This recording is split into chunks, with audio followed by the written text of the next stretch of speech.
नमस्कार। आज हम बात करेंगे नींद से जुड़ी एक ऐसी पहेली की जो दुनिया भर में लाखों लोगों की जिंदगी पर असर डाल रही है और कमाल की बात यह है कि उन्हें इसका पता तक नहीं होता। जी हां, हम बात कर रहे हैं स्लीप एपनिया की। अच्छा, क्या कभी ऐसा महसूस हुआ है कि पूरी 8 घंटे की नींद लेने के बाद भी सुबह उठते ही ऐसा लगता है जैसे सोए ही नहीं? अगर इसका जवाब हाँ है, तो हो सकता है ये सिर्फ थकान ना हो, बल्कि इसके पीछे एक छिपी हुई मेडिकल वजह हो, जिसे स्लीप एपनिया कहते हैं। तो चलिए आज इस पूरी गुत्थी को सुलझाते हैं। हम समझेंगे कि स्लीप एपनिया आखिर है क्या, इसके लक्षण और कारण क्या होते हैं। फिर देखेंगे कि इसके पारंपरिक इलाज कौन-कौन से हैं और उनकी अपनी क्या कमियां हैं। और फिर बात करेंगे सबसे दिलचस्प हिस्से की, सांस लेने की एक्सरसाइज की। और आखिर में ये भी जानेंगे कि प्रोफेशनल मदद लेना क्यों जरूरी है। तो सबसे पहले ये स्लीप एपनिया है क्या भला? असल में ये नींद से जुड़ी एक बहुत ही आम लेकिन उतनी ही गंभीर समस्या है। जरा सोचिए, कोई इंसान सो रहा हो और सोते सोते उसकी सांस बार बार रुक जाए और फिर अचानक से शुरू हो जाए। बस यही है स्लीप एपनिया। सांस में ये रुकावट न सिर्फ नींद की क्वालिटी खराब करती है, बल्कि सेहत पर भी बहुत बुरा असर डालती है। और हाँ, एक और बात, स्लीप एपनिया एक ही तरह का नहीं होता। इसके 3 मुख्य प्रकार हैं। सबसे कॉमन है ऑब्स्ट्रक्टिव स्लीप एपनिया या ओएसए, जिसमें होता ये है कि गले की मांसपेशियां इतनी ढीली पड़ जाती हैं कि सांस की नली ही बंद हो जाती है। दूसरा है सेंट्रल स्लीप एपनिया, मतलब सीएसए, जहां दिक्कत गले में नहीं, दिमाग में होती है। दिमाग सांस लेने वाली मांसपेशियों को सिग्नल भेजना ही भूल जाता है। और तीसरा है कॉम्प्लेक्स स्लीप एपनिया, जो इन दोनों का मिलाजुला रूप है। और ये कोई छोटी मोटी समस्या नहीं है, आंकड़े चौंकाने वाले हैं। एक अनुमान के मुताबिक दुनिया भर में करीब करीब 93.6 करोड़ लोग इससे परेशान हैं।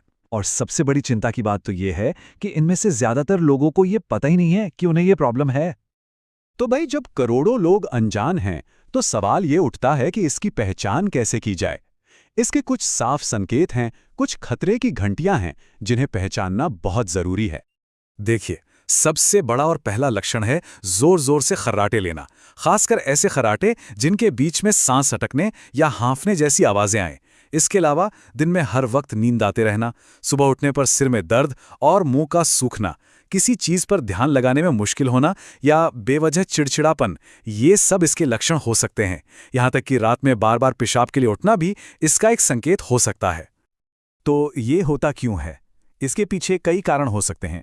मोटापा एक बहुत बड़ी वजह है, क्योंकि इससे सांस की नली पर दबाव पड़ता है। कई बार गले की बनावट, जैसे बड़े टॉन्सिल्स, भी इसका कारण हो सकते हैं। धूम्रपान, शराब पीना और यहाँ तक कि जेनेटिक्स की भी इसमें भूमिका होती है। पुरुषों में, बुजुर्गों में और जिन लोगों को हाई ब्लड प्रेशर की शिकायत है, उनमें इसका खतरा ज्यादा देखा गया है। और इसे नज़रअंदाज करना बहुत बहुत ज्यादा खतरनाक हो सकता है। अगर इसका इलाज ना किया जाए तो स्लीप एपनिया सीधे सीधे दिल की बीमारी, स्ट्रोक और हाई ब्लड प्रेशर जैसी जानलेवा समस्याओं को न्योता दे सकता है। तो जब बात इतनी गंभीर है, तो इसका इलाज क्या है? चलिए अब देखते हैं कि मेडिकल साइंस के पास इसके लिए क्या-क्या तरीके हैं और उन तरीकों की अपनी क्या सीमाएं हैं। सबसे आम इलाज है एक मशीन, जिसे सीपैप कहते हैं। ये एक मास्क के जरिए लगातार हवा का दबाव बनाती है, ताकि रात में सांस की नली खुली रहे। कुछ मुंह में पहनने वाले उपकरण भी आते हैं, जो जबड़े को सही पोजीशन में रखते हैं। लाइफस्टाइल में बदलाव, जैसे वजन घटाना या स्मोकिंग छोड़ना, तो खैर जरूरी है ही, और बहुत ज्यादा गंभीर मामलों में सर्जरी भी एक विकल्प होता है। लेकिन यहां एक पैच है। ये तरीके असरदार जरूर हैं, पर हर किसी के लिए आरामदायक या सुविधाजनक नहीं होते। सोचिए, सीपैप मशीन लगाकर सोना कुछ लोगों के लिए कितना मुश्किल हो सकता है, और सर्जरी के तो अपने रिस्क होते ही हैं। और बस यहीं पर एक नेचुरल लेकिन बहुत ही शक्तिशाली उपाय सामने आता है। वो है हमारी सांस की शक्ति, यानी कि ब्रीदिंग एक्सरसाइज। इसका लॉजिक बिल्कुल सीधा है। जैसे हम जिम में अपने बाइसेप्स और बाकी मसल्स को ट्रेन करते हैं, ठीक वैसे ही हम सांस से जुड़ी अपनी मांसपेशियों को भी ट्रेन कर सकते हैं। कुछ खास एक्सरसाइजेस से हम अपने गले, जीभ और डायाफ्राम को इतना मजबूत बना सकते हैं कि वो नींद में ढीले पड़कर सांस का रास्ता ही ना रोकें। इसका एक बहुत ही अच्छा उदाहरण है डायाफ्रामिक ब्रीथिंग। इसे करने का तरीका बहुत आसान है। पीठ के बल लेट जाइए और एक हाथ अपने पेट पर रखिए।